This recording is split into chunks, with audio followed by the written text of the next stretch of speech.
Welcome to Midnight Tales, stories told only when the world is quiet and the shadows begin to speak. Tonight, light a candle, lock your door, and listen closely, because this story begins where the fog never lifts, in a city called Brighthollow. They say Brighthollow sleeps, but not well. Beneath its ancient stones, something stirs, something forgotten, something that never truly died. And when the Nightbird Tavern lights its hearth, when laughter grows nervous and drinks grow stronger, that's when he arrives. A man with a past carved in blood and silence. His name is Aldrich Varro, and tonight he comes home, not for peace, but for the truth. The one who returned in the mist. The fog across the outskirts of Brighthollow was as thick as mourning cloth, stretching to the gray horizon. The air reeked of moss and decay, the cold damp clinging to the skin like the claws of an invisible hand. Along a narrow, muddy path, a lone rider advanced slowly toward the city gate, his figure merging with the mist like a smear of ink on an old page. He wore a dark cloak, its hood drawn low to conceal most of his face. The cloak, worn and heavy with dew, was crusted with dried mud from distant lands. On the horse's back, a long sword wrapped in animal hide swung silently with each step. The traveler bore the look of a knight long past his glory days, a shadow in exile returning from the forgotten past. Sir Aldrich Varro, once a name spoken with reverence in knightly councils, a beacon of justice in the northwest of the kingdom, now returned as nothing more than an outcast. 7 years ago, he was condemned for heresy and consorting with forbidden cults. Miraculously, he escaped the executioner's blade, but vanished into darkness, far from his homeland, far from Brighthollow. A wintry wind swept across the barren fields, its howl like the mourning of the dead. Aldrich pulled his cloak tighter, eyes narrowed beneath the hood. Ahead, Brighthollow emerged through the fog, a looming, time-worn silhouette of dark stone, its mossy walls and spiked towers piercing the pale sky. He whispered to himself, "Brighthollow, I've returned. But is this still the city I once knew?" His horse halted at the stony stretch before the gate. Aldrich looked up. The gates remained closed, guards barely visible through the narrow slits. He reached toward the leather satchel strapped to his saddle. Inside were encrypted documents, strange sigils, and a gnawing sense of unease. Something was stirring, deep in the heart of this ancient. The silent gate. The walls of Brighthollow loomed tall, choked in green moss and the cracks of age. The sun had yet to rise, but the pale hue of dawn lit the stone just enough to reveal its chill. The gate was still shut, aged oak bound in black iron, thick like a barricade between two worlds. On the ramparts, a few weary guards in outdated armor peered down with suspicion. Aldrich stood upright and pulled back his hood, revealing his face. His hair was long with streaks of gray, his cheeks gaunt, chin dusted with stubble, the face of a man who had weathered many storms. One of the guards above froze. He turned to whisper to a comrade, then vanished from view. Moments later, the creak of wood echoed out. A small hatch opened in the gate. An older man with a gray beard and a soldier's cloak stepped forward, eyes squinting to see clearly. "Varro, is it truly you?" The voice was aged but still carried strength, trembling slightly in disbelief. Aldrich bowed his head. "Garrick, I didn't expect you to still be here." The old guard, once the captain of the gate, let out a heavy breath. "The name Varro hasn't been spoken in 7 years. They call you a traitor now, a servant of dark faith. You know that, don't you?" "I do," Aldrich replied. "And I haven't come to defend myself. I've returned because this city is dying, and no one dares admit it." Garrick studied him for a long time. "Brighthollow hasn't stopped weeping since you left. But now, something is changing. What I feel in the wind is no longer rot, but the awakening of something that should have stayed buried forever." He nodded silently. "Come in. But remember, This city no longer holds your friends. And if you unearth what was meant to be forgotten, the darkness will come find you itself." The gate creaked open with the groan of a weary spirit. Aldrich led his horse through, as though stepping across the boundary between the world of the living and where all sins begin. The Nightbird Tavern. The mingled scents of hearth smoke, strong drink, and human sweat hung thick in the stifling air of the Nightbird Tavern, a black-tiled stone house pressed up against Brighthallow's eastern wall. When the fog descended, this was the only place in the lower district still lit, where daytime brigands and nighttime whisperers met in exchanges quieter than a blade at the throat. Aldrich stepped inside, cloak soaked with dew, mud clinging to the hems of his boots. The atmosphere in the tavern dipped for a heartbeat as all eyes turned to the newcomer. But then, laughter resumed, mugs clinked, and a drunken song picked up once more. Brighthollow was used to strange faces. It was just rare to see one arrive trailing such a heavy shadow. Behind the worn wooden counter, a short woman with gray hair tied in a bun was the first to recognize him. "What death specter has wandered in wearing that cloak?" she muttered, though a flicker of recognition lit her eyes. "Could it be Aldrich Varro?" "Keep your voice down, Maela," Aldrich murmured, pulling down his hood. "I'm not here to stir up trouble. At least, not yet." The barkeep, Maela, keeper of more rumors than the high abbots, tilted her head, studying him, then gave a slow nod as if confirming a long-whispered legend. "You really came back? Everyone thought you were dead." She poured him a mug of cloudy apple mead. "Drink. Even ghosts need something warm in this place." Aldrich took a sip. It burned, sharp and fiery, though not as much as the feeling in his chest. He sat at the darkest corner table, his back to the wall, eyes scanning the room like an old wolf listening for movement in the woods. "You didn't come here just for a drink, did you?" Maela asked, leaning an elbow on the counter, eyes like thin blades cutting through the tavern's haze. Aldrich nodded. 7 years ago, I was dragged from Brighthollow over a death. Now I've returned because of another. Is this about Father Derwin? Yes. Maela went quiet. She turned away as if something cold had touched the back of her neck. The priest died in the sanctuary. The door was unlocked. No sign of a break-in. But when they found him, his face was twisted like he'd seen something horrific. Eyes wide, lips sealed so tight they bled. Any signs of something unnatural? Aldrich asked, his voice lowering, eyes fixed on the flickering oil lamp swaying in the draft.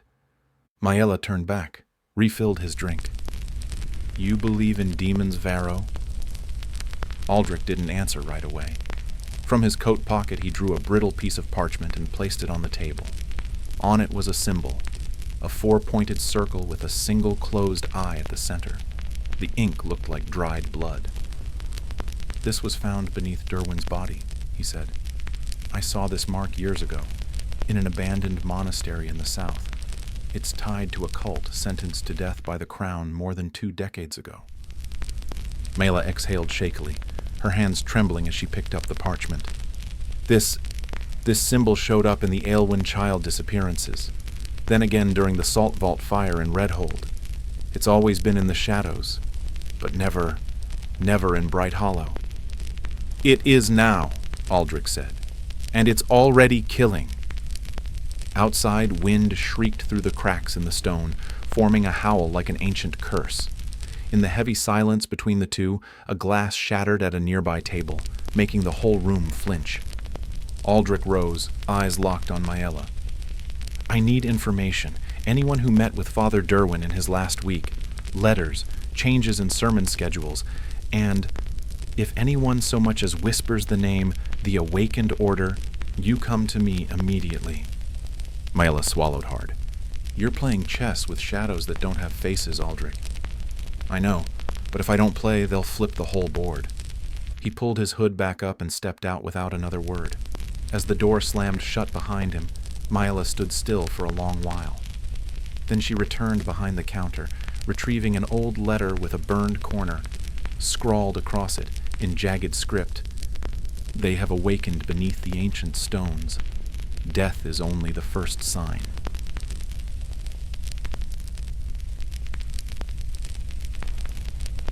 The stone corridor and the whisper.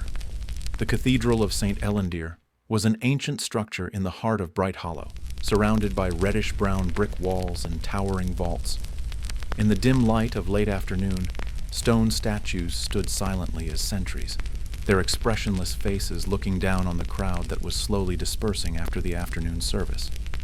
But today, the atmosphere was different, as if a thin layer of invisible mist was clinging to each stone, each step. Aldrich stood before the large wooden doors that had cracked with age, his hand resting lightly on the relief of a kneeling angel. His footsteps echoed as he entered, creating a soft, eerie echo like the whispers of forgotten souls. The interior of the cathedral was dimly lit by flickering candles. The wooden pews were empty, the main altar covered in a white cloth embroidered with a deep red cross. There was no trace of a sudden death. The blood had been wiped away, the candle wax had been replaced, and everything was too perfect, too fake. A figure stepped out silently from the left corridor. "You are..." The voice was hoarse, aged, but not weak. "Sir Aldrich Varro.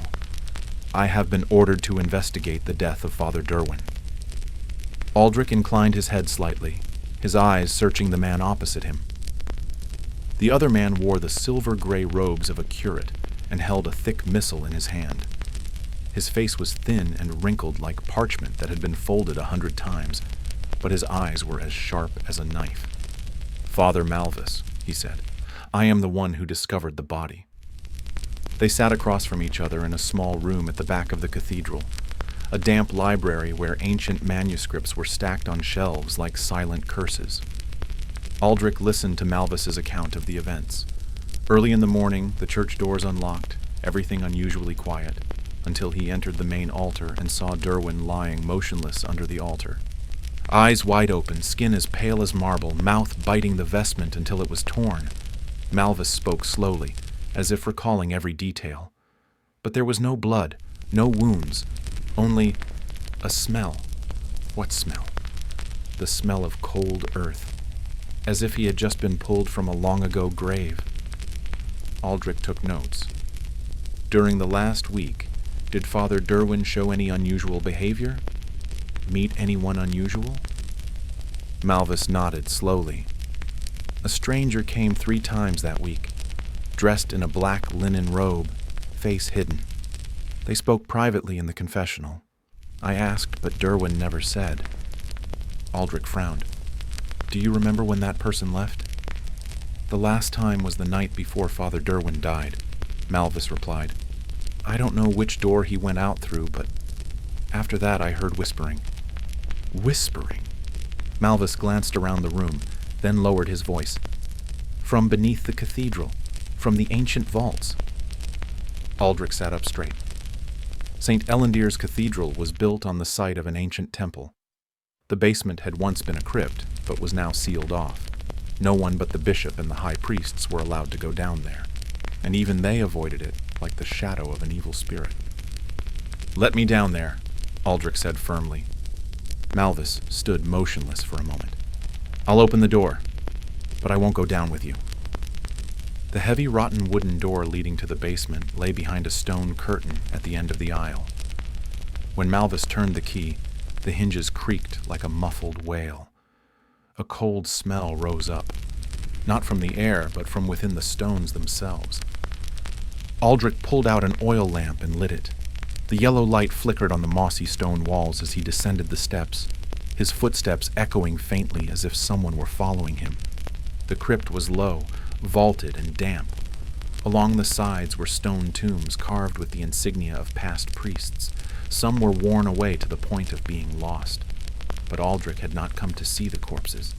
He had come for the whispers, and then he heard it, a very soft, inarticulate sound, like an upside-down prayer. It came from the far corner of the crypt, where a large stone had been turned sideways, revealing a dark opening. Aldrich knelt down, pressing his ear to the crack. "Eli, Onthul, Zan. The language was neither Old English nor Latin. It sent a chill down his spine like ice. Suddenly a gust of wind blew from the crevice in the rock, though there were no air vents and there could be no wind underground. The oil lamp flickered, then went out. The crypt was plunged into darkness. Aldrich stood still for a few seconds, then slowly drew the silver sword from its sheath. He heard something behind him, very faint, like bare feet on cold stone. When he turned, the blade swinging sideways. There was nothing there, but the whispering was still there, clearer. They are waking. Old blood. Aldrich returned to the surface as the moon slanted westward. The stone steps leading up from the crypt were icy cold, and his breath steamed even though it was not yet winter. The oil lamp had gone out, but the fire in his eyes still burned, not from fear, but because for the first time in years, he felt the presence of an unnameable evil. Father Malvis waited on the threshold, his face as pale as a sentinel on the edge of hell. "What's in there?" he asked, but he didn't dare step closer. Aldrich didn't answer right away. He brushed the mud from his cloak, and from inside the cloth pulled out a piece of broken pottery with faint characters engraved on it, the exact same ancient script he had seen at the Caer Nor Abbey trial. The symbol was circular, and below it, squiggly lines like veins. "Your cathedral," Aldrich said slowly, "is built on the ruins of something older than doctrine, something that faith cannot name, and Scripture has never dared to touch." "You speak of heresy?" Aldrich did not deny it. He tucked the piece of pottery into his pocket. "I need to see those who served Father Derwin the longest. Old monks, old parishioners. Anyone, so long as they remember what is buried beneath the dust of ritual." Malvis nodded, shaking. "There is one. Former secretary of the cathedral, now living in a monastery on the edge of the woods. His name is Tomlin Gresh." Aldrich left the cathedral that night. The monastery was an hour's ride from the city, on the northern slopes of the woods. It was a small cluster of stone buildings, surrounded by mistletoe and old willows bent in prayer. It was eerily quiet, not the peacefulness of nature, but the stillness of a place that had witnessed many a silent death. The gatekeeper led Aldrich to a cold stone room, where old Tomlin sat huddled beside a dead fireplace. His eyes were dim, his face was wrinkled, and his hands trembled.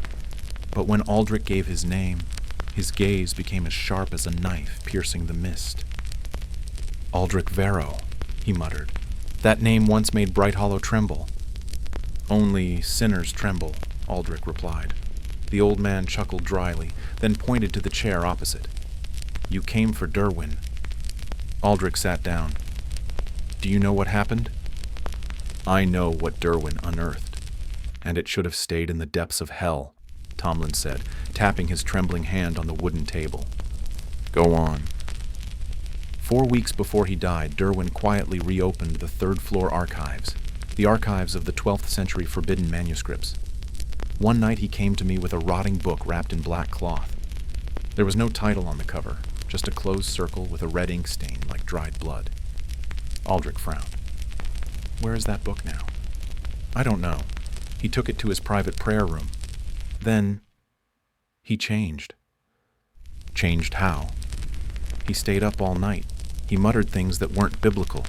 He said he had heard a call from the ground, that the truth the church had hidden for so long was coming alive." Tomlin paused, looking up at Aldrich. "Do you believe in dreams that can kill?" Aldrich didn't answer. He remembered Derwin's eyes when he was found, as if he had seen something no mortal should have seen. "Do you know what the Awakening Order is?" Aldrich asked softly. Tomlin jumped. "My God," he whispered. That was the name of a heretical sect that was eradicated by the Inquisition 300 years ago. They believed that God was not in the sky, but was sleeping in the earth, and that his awakening would begin with mass nightmares. Aldrich pulled out the parchment with the monolith symbol. Tomlin glanced at it and quickly looked away. "This is their mark," the old man said. "When this mark appears, it means the dream has begun." "Derwin was the first," Aldrich whispered. "No." Tomlin shook his head. "He was the first who could not escape." The windows rattled as a gust of wind swept through the abbey. Outside, the sky had turned an eerie shade of purple, as if the moon were reflecting from the bottom of a dark well. "There's one more thing," Tomlin said, his voice low. "Before he died, Derwin asked me something very strange." "Who is the last of the old blood in the city?" Aldrich clenched his fists. "Old blood?" "Those who carry the vestiges of the pre-church era. They are not artificial heretics, but true descendants of those who made a pact with the darkness. They don't remember it, but the blood does." "And who is the last?" Tomlin looked him straight in the eye. "I don't know, but someone is looking for them, and I think Derwin has found them." The masked man. Brighthollow had never really slept. Though the lights were out in most of the alleys, and the city gates had long since been chained shut, the city still lived in the shadows of its moss-covered walls, in whispers, the soft click of leather boots on stone and the soft click of window hinges on old wooden frames. Aldrich knew that, and tonight he needed that quiet life. He returned through the north gate as the moon was torn by dark clouds like the skin of a trampled animal. In his mind were the images of the nameless book, the ancient pottery shard, and the chilling question, who is the old blood? Aldrich did not believe in coincidence. If a sober priest like Derwin had been so deeply immersed in a dream that he died in a bloody prayer position, then the dreamer was not some vague ghost, but someone alive, walking among them. On the way back, Aldrich changed direction, turning into an old lumberyard, a long-abandoned house that had been his secret rendezvous when he was on the inquisitorial committee. The walls bore faint scratches that only those who had been in the Royal Secret Service would recognize. He pushed open the door and was not surprised to find someone already waiting in the shadows. "You've lost the habit of giving warning, Vero," a female voice said, dry as the crack of charred wood. "I forgot you were alive." Aldrich stepped in, removing his hood. "Mara." Mara had been a low-level spy for the church, a collector of rumors, torn letters, and names carved into walls. Now she was a shadow, living in Brighthollow's memories and hidden passageways, but she was the one who knew when the blood in the city was starting to boil. "You're investigating Derwin?" she asked, without beating around the bush. Aldrich nodded. "Then you need to know what happened at the night market." Mara tossed him a piece of rough cloth. On it, sewn haphazardly with black thread, was a circle wrapped around 3 vertical lines, a symbol Aldrich had seen in an interrogation room years ago, when he was interrogating a member of the Awakened Order. "Where did you find this?" "In the pocket of a lost girl, found scratching at the wall, muttering a song no one had taught her. When her mother tried to pull her out, she bit her until she bled." Aldrich clutched the cloth, his heart slowing a beat. "It's happening again," he said. Mara nodded. "This time they didn't choose men or guards. They chose children." A cold wind blew through the crack in the door, and they both fell silent. Aldrich stepped out onto the second-floor balcony, which overlooked the Royal Archives, a tall stone building, abandoned after a fire 5 years ago. He had once assumed the fire was an accident. Now, he wasn't so sure. "There's someone else looking for the old blood," he said. "Not me." "I know," Mara said. "They call him the Masked Man. He always appears near the ancient symbols. No one knows his face, but he comes before you, and sometimes he leaves a message." Aldrich turned. "What message?" Mara pulled out a thin piece of paper, rolled up and tied with red thread. When he opened it, the pungent smell of dried blood rose up. On the paper was a single sentence, written in dark brown ink. Whether ink or something else, it was unclear. "Blood opens the door, but the soul is the key." Aldrich read it 3 times. Then he folded the paper and put it in his inner pocket. "Perhaps," he muttered, We need to go back to where it all began. Not the cathedral, Mara said. No. Aldrich looked south, where the hills rose like the back of a dead dragon. Elthorn Prison. Elthorn had been an ancient fortress, converted into a prison for the most dangerous criminals, especially heretics, witches, and those involved in occult sects. 12 years ago, Aldrich had interrogated a prisoner there, the only survivor of a ritual called the Night of the Three Moons. The man had once said something that had stuck with him. Blood never disappears, it only finds another form to return in. If the masked man was someone who had survived the Inquisition, perhaps he had been in Elthorn. And if that was the case, then the next person would not be Father Derwin, nor some nameless girl in the night market. It would be someone from the old list that only Elthorn kept, Elthorn Prison. The night wind whistled through the bare woods like the groans of the dead whose names were forgotten. The road to Elthorn had been sealed 5 years ago after the prison was officially abandoned. Few dared to speak of it, much less approach it. But for Aldrich Varro, it was the place he needed to go. Not because he believed he would find answers there, but because of a deeper fear. If he did not go, he himself would become part of an unending chain of death. Elthorn emerged from the mist like a stone ghost. Its high, mossy walls and crumbling watchtowers were like broken fingers pointing skyward. The main gate was locked with 3 layers of iron chains, but Aldrich knew another way, a crevice in the stone behind the old chapel that led down into the sewers that led directly to the isolated cellar. He lit a small oil lamp and made his way through the dark dungeon. The smell of mold mixed with something rotten. Animal carcasses, maybe. Something else. Water dripped from the stone walls at his feet like the heartbeat of a sleeping creature. The rusted steel door at the end of the hallway opened with a heavy groan. Inside, the air was as thick as the fog of a graveyard. This had once been the Black Gate, a place where those deemed so dangerous were held who were not allowed to speak to anyone, not allowed to see sunlight, and most importantly, not allowed to die before being interrogated. On the walls, there were still signs scrawled in fingernails, strange symbols that were not written, but seemed to mimic some kind of organic structure. Aldrich walked slowly, his hand on the hilt of his silver dagger. At the end of the hallway, cell number 12, once home to one of the most bizarre characters he had ever encountered, Gareth Tallon, a.k.a. the Sleepwalker. Gareth had been a librarian at a monastery on Mount Coldreach. After being arrested for holding a sleep-chanting session, he was declared to have suffered from religious sleep disorder, but his sleepwalking recitations had driven the inquisitors to suicide. He had been permanently gagged, locked up there until the monastery burned and the records were emptied. And now, his cell was wide open. Aldrich entered. There was no body, no sign of violence.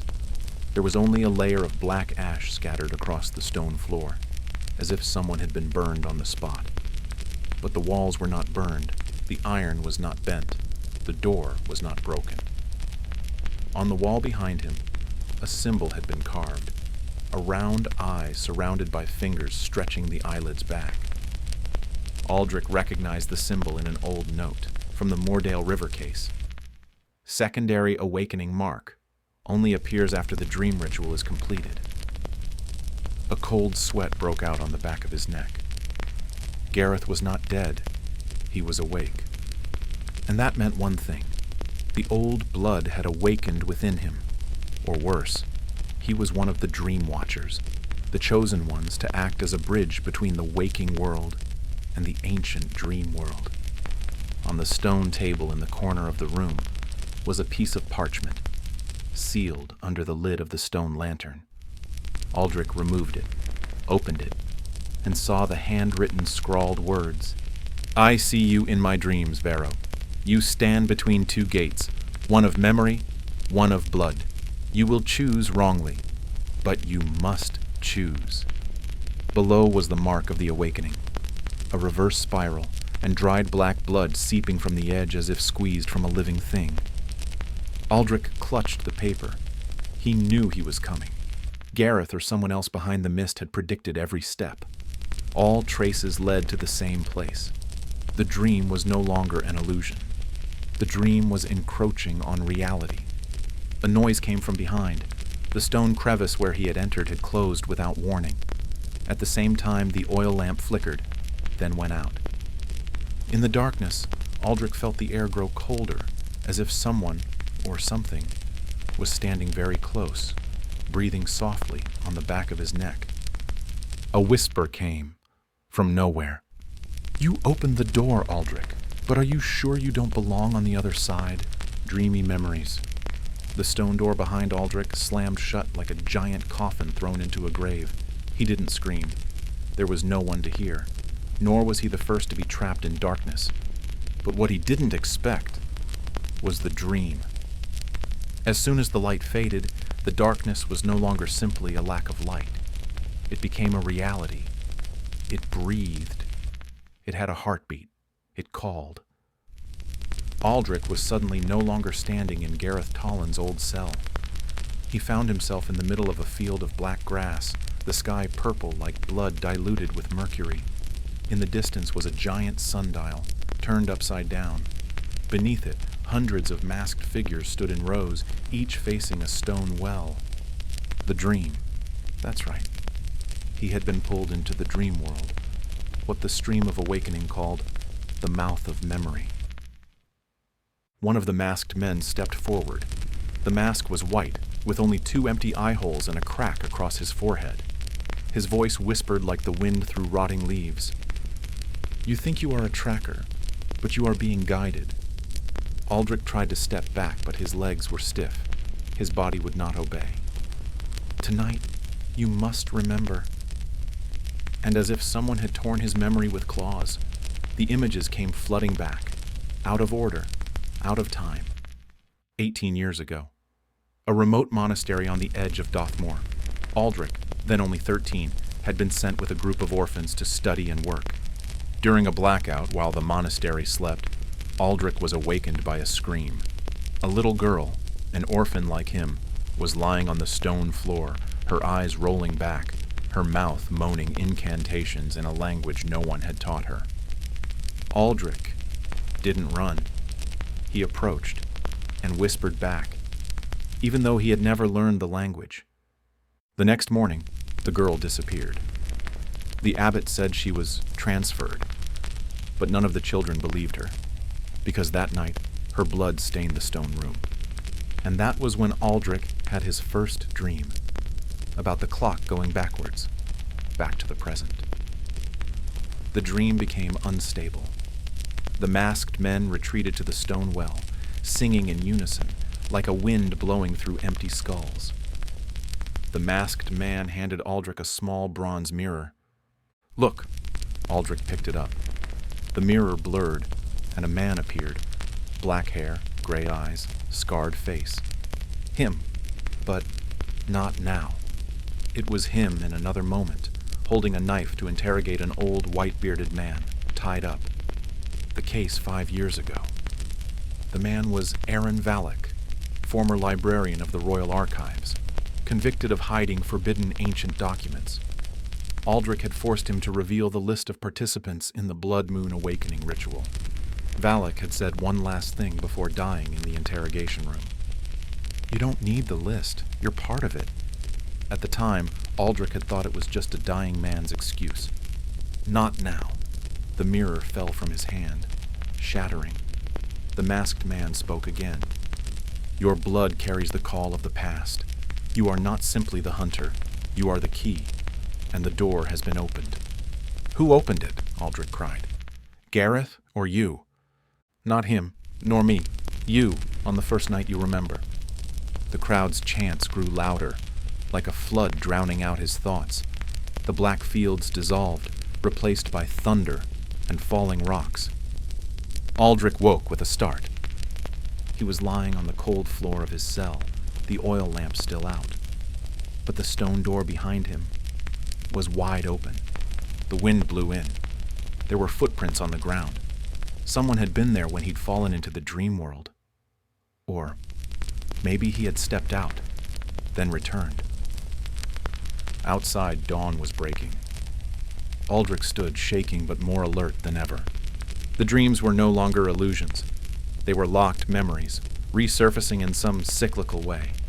And if what the masked man said was true, he wasn't just a seeker of the old blood. Maybe the blood had been in him from the start. Blood in the ashes. The morning light that covered Brighthollow was no longer the warm yellow it usually was. It was gray, gloomy, and fragile, like a poisoned mist. Aldrich returned to the city with a troubled mind, his steps heavy as if he had just emerged from a 100-year coma. Behind him, Aylthorne Prison stood still. But he knew that the stillness was not that of death, but of something watching, waiting. At the north gate, the guards recognized him and hastily cleared the way. A young soldier bowed his head and whispered, "Sir Aldrich, they are waiting for you in the penal hall." Aldrich nodded, saying nothing. He knew that what was coming would not be pleasant. The penal hall, Brighthollow's central hub for investigations and trials, was a 5-story black stone tower, towering over Old Blood Square. In the third-floor conference room, the high-ranking officials were sitting around a round table. Captain of the City Guard, Joran Bale, Chief Inquisitor Maven, and the Chief Recorder of the Tower of Justice. No one smiled when Aldrich entered. Joran spoke first. "You've been missing for almost 2 days, without notice, without a trace. Meanwhile, a new body was discovered." Aldrich was not surprised. He just sat down, took off his gloves, revealing the dried blood still on his left wrist. Maven glanced at the mark, his eyes cold as a knife. "How do you plan to explain, Detective Varro?" Aldrich replied, his voice low and weary. "I followed Gareth Tollan to Aylthorne Prison. His cell was empty, but I found more than darkness." He paused, then looked up. "I found myself. A buried memory, a past erased, and someone is trying to wake it up." Silence. Only the sound of ink dripping from the pen on the table. Joran folded his arms. The body was found in the chapel of the old monastery, burned to the ground, but the ashes still had veins. Aldrich spun around. "Ashes still have veins. Are you sure?" "We tested the blood test. The blood still reacted. That means the transformation ritual was not complete. The thing is not dead." Aldrich stood up. "It's no coincidence. Gareth lived in that monastery, and so did I." Maven said coldly, "What did you say?" "I was one of the children taken in there. I don't remember clearly, but now the pieces are coming back. Something happened in the Abbey. Something not of this world." The silence stretched again. No one was sarcastic or disagreeing. For the first time in Maven's eyes, there was a hint of suspicion that turned to fear. Aldrich stepped forward, pulling out the piece of paper from Aylthorne, the paper bearing Gareth's mark. He knew I was coming, and he was leading me, or my memories were leading me to him. Maven looked at the piece of paper, then lowered his voice. "Do you know what we have to do, Aldrich?" "I can guess. We have to go back to the Abbey. We have to reopen the forbidden files. We have to find out who you are." That afternoon, Aldrich entered the east wing of the Tower of Law, where the forbidden records were kept. Only those approved by the High Law Council were allowed to touch them. But today, Maven himself led the way. 4th floor, corridor 3, a safe sealed with a blood seal. Maven cut his hand, letting the blood drip onto the lock. The door swung open. Inside was an unmarked file, but in the left corner was the Dothmore Abbey seal. Aldrich opened the file. Inside was a list of orphans recruited in 1042. His name was not there, but there was a handwritten note attached, scrawled shakily. Specimen 5, reacting to level 1 awakening. Eyes turned gray, veins prominent. Close observation recommended. No contact with the dream. Librarian Valak. Aldrich clenched the paper. Valak, the man he had tortured to death. He knew. As he sat silently, another sheet of paper slid out of the file. A sketch, a child standing in a ritual circle, behind a huge stone gate carved with symbols. Above the boy's head, the swirl of third awakening. Beneath the sketch was a caption, The key is carved in blood. Aldrich touched his neck. An old scar. He had thought it was from a fall as a child. Now he wasn't so sure. As night fell on Brighthollow, Aldrich sat alone on the roof of the tower. The cold wind blew through the gray stone like a whisper of memory. He was no longer sure who he was. A detective? A tool of the city? Part of an ancient ritual wrapped in human form? Beneath his feet, Brighthollow lit up, the city that never slept. But somewhere in the thousand lights there was a spark burning back, and Gareth was close. Aldrich closed his eyes. If memory is a fire, let it burn away. Leave only ash and the truth, the gate that never closes. The moon rose late. Brighthollow, the ancient city built on the bones of a fallen civilization, was still lit up as if light could save it from all darkness. But tonight, it was the moonlight that guided the way to a journey with no return. Aldrich Varro stood before the gates of the old Dothmore Abbey, the place that had been his home, where Gareth Tallon had lived, and where forgotten rituals had been performed in the stone vaults. Beside him, Maven gripped the oil lamp, his eyes unable to hide his unease. The gate has been sealed for years, forbidden to enter, in name, because of sinking foundations, but in truth, to bury what had happened there. And yet someone came in last night, and left behind ashes of living blood. Aldrich replied, his eyes fixed on the rotten wooden door. Maven looked at him one last time. When you enter, Aldrich, you are no longer a detective. You are a witness. I am ready, or at least, there is no turning back. The door swung open more easily than she had imagined, as if it had never really been closed.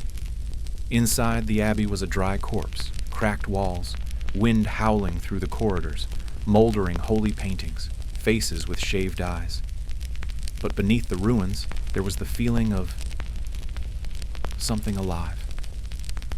Deep, smoldering breathing from below the ground. Aldrich led the way, following a hazy memory, not of the present, but of the dream. They descended to the third basement. The stone wall had collapsed, revealing a circular room, in the center of which was a circle carved with ancient symbols, identical to the sketch in the forbidden files. Maven entered first. She silently drew a vial of fresh blood from the body that had burned the night before. To unlock, we need the right blood. Let's try this first. She dropped a drop in the center of the circle. The ground shook slightly. A crack appeared, not enough to open the door, but enough to know the blood was connected. Then Maven turned to Aldrich. And if it were you? Want to try? Aldrich did not hesitate. He drew his knife, lightly slicing the tip of his finger. A drop fell into the circle. The whole room roared like a long-chained animal being released. The stone shook. The symbols glowed. A dull click sounded from the back wall. The heavy stone tablet slid aside, revealing a dark tunnel. Maven whispered, "The gate really was never closed." They entered. Below was another world. The air was cold, heavy as water. Light flickered from the glowing stones. The two of them walked for tens of minutes without seeing the end. Finally, they came to a vaulted chamber, nearly 2 stories high. In the middle was a stone platform, and on it, Gareth Tallon stood waiting. Gareth looked different, not haggard like a prisoner. He wore an old ceremonial robe embroidered in swirls of silver thread, and his face showed no fear. "I knew you would come, Aldrich." Aldrich raised the lantern high, the light illuminating Gareth's eyes, black, bottomless wells. "You knew who, or rather, what I was, didn't you?" Aldrich asked. Gareth nodded. "I knew before you were born, because you were the end result of a failed ritual. You were the missing piece of the universal awakening." Maven tightened his grip on the handle. "The ritual was forbidden, destroyed. All who participated are dead or executed." "No, they slept," Gareth replied, his voice filled with reverence. And Aldrich is the wake. Aldrich stepped forward slowly. Why? Why take me in circles? Why not kill me like the others? Because you must remember. If you don't remember, the ritual is not complete. And if it is not complete, what lies below will never open its eyes. He pointed down at the pedestal where there was another door, carved with a giant closed eye, surrounded by 10 blood symbols. The 11th eye, the doors of nothingness. The air turned cold. Aldrich felt his skin prickle, not with fear, but with nostalgia. He remembered the ritual circle. He remembered the eyes of the child in the middle. He remembered the wordless song in the wind. And he remembered his own voice when he had been part of the ritual. My name is not Aldrich. Maven turned, eyes wide. What did you say? Aldrich drew his knife, not to attack, but to slash across his palm. Blood ran down the stone, this time without invitation, and the symbols began to spin.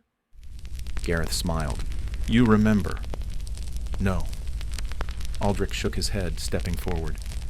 I remember enough to know I had a choice, and I chose not to open the door. Aldrich slashed at the pedestal. The blade hit the central symbol. Gareth screamed. The stone broke. Red light erupted like boiling blood. The chamber shook violently. The vault began to collapse. Maven shouted, Run, Aldrich, now! Aldrich did not run. He pulled Gareth back, threw him out of the ritual circle, and broke his arm with a piece of stone. No more rituals. No eyes opened. Aldrich lunged at Maven, and they ran out of the tunnel as the wall collapsed behind them. The stone gate finally closed. This time, for real. 3 days later, Aldrich sat in his room at the Inquisition Tower, writing his final report. Main culprit, Gareth Tallon. Motive, reviving the ancient ritual. Ritual site completely destroyed. No possibility of recovery. But in his heart, there was one sentence he could not write. That ritual is still within me. Because tonight, he dreamed that he stood in the middle of the stone circle, not as an inquisitor, but as a host. And the singing was slowly returning.